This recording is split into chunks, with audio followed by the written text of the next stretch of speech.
Hello అండి అందరికీ multi use frock stock అయితే రీస్టాక్ అయిపోయింది అండ్ దీంట్లో షేడ్స్ కూడా ఉన్నాయన్నమాట. మీకు లాస్ట్ వరకు చూస్తే వీడియో షేడ్స్ అనేది క్లియరెన్స్ వస్తుంది.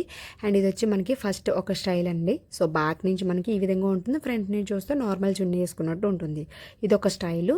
అండ్ దీంట్లోనే మనకు వచ్చి ప్రిల్స్ పెట్టుకుని సో మనం ఏంటంటే నార్మల్గా ఇది అన్నది నార్మల్గా మన హాఫ్ సారీ లెక్కల్లో వేసుకుంటే ఇది వచ్చి సెకండ్ మోడల్ అవుతుంది.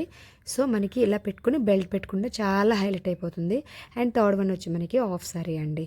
సో దీంట్లో 3 యూజెస్ చూసారు కదా. సో ఇది దేనికైనా యూజ్ అవుతుందండి. ఇన్ కేస్ ఎటువంటి వాళ్ళకైనా సూట్ అవ్వకపోయినా సరే ఈ 3 స్టెప్స్లోనే ఏదో విధంగా యూజ్ అవుతుందన్నమాట మనకి.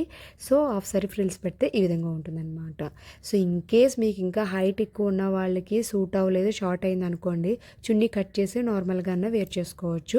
ఇది వచ్చి షేడ్స్ అవైలబుల్ ఉన్నాయని కదా. సో షేడ్స్ వచ్చి ఫస్ట్ షేడ్ మనకి పర్పుల్ షేడ్ అనమాట, అండ్ గ్రీన్ షేడ్, అండ్ నేను వేర్ చేసింది వచ్చి ఎల్లో షేడ్. 3 షేడ్స్ అవైలబుల్ ఉన్నాయి.